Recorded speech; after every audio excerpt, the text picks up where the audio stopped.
ये वाला केक जिन्होंने मुझसे बनवाया था वो मेरे कज़िन ब्रदर के वाइफ़ हैं और मेरे भाई की बर्थडे थी, मतलब जो मेरे कज़िन ब्रदर हैं उनकी, तो उनकी वाइफ़ उनके लिए केक बनवाना चाह रहे थे। उन्होंने मुझे मैसेज किया, उस वक़्त मैं स्कूल में थी।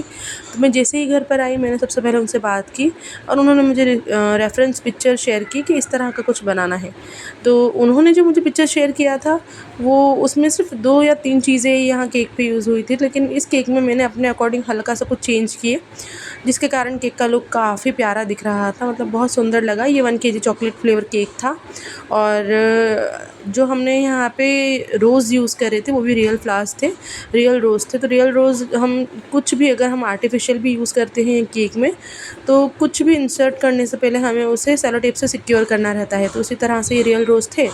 तो मैंने क्या किया कि इसे सेलो टेप से अच्छे से सिक्योर किया, उसके बाद ही हम इसे केक में इंसर्ट कर सकते हैं। ये चीज़ का आप लोगों को ख़ास ध्यान रखना रहता है कि कुछ भी आप केक में इंसर्ट करना चाहते हैं तो आप उसे डायरेक्ट ऐसे नहीं कर सकते हैं, क्योंकि वो हमारे लिए ठीक नहीं रहता।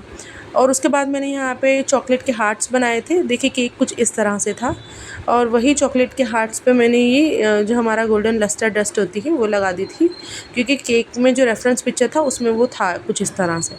और फिर सबसे बेस्ट पार्ट तो ये था कि जिप्सी मेरे पास अवेलेबल नहीं थी, लेकिन मैं जब शॉप पर गई तो मैंने वहाँ पर पूछा कि आपके पास जिप्सी है क्या? तो वो भी मुझे रियल में ही मतलब आर्टिफ़िशियल जिप्सी नहीं है, रियल जिप्सी है। तो केक का लुक काफ़ी प्यारा सा दिख रहा था। पहले मैंने ये राउंड टॉपर लगाया, उसके बाद फिर मैंने ये वाला लगाया, तो इसका लुक काफ़ी प्यारा दिख रहा था। और फिर लास्ट में मैंने कुछ हार्ट स्प्रिंकल कर दिए और आगे जो ये हमने टॉपर लगाया था, पेपर टॉपर, वो इतना सुंदर, इतना क्यूट दिख रहा था और केक का फाइनल लुक कुछ इस तरह से था। तो आप लोगों को मेरा ये केक कैसा लगा कमेंट करके ज़रूर बताना।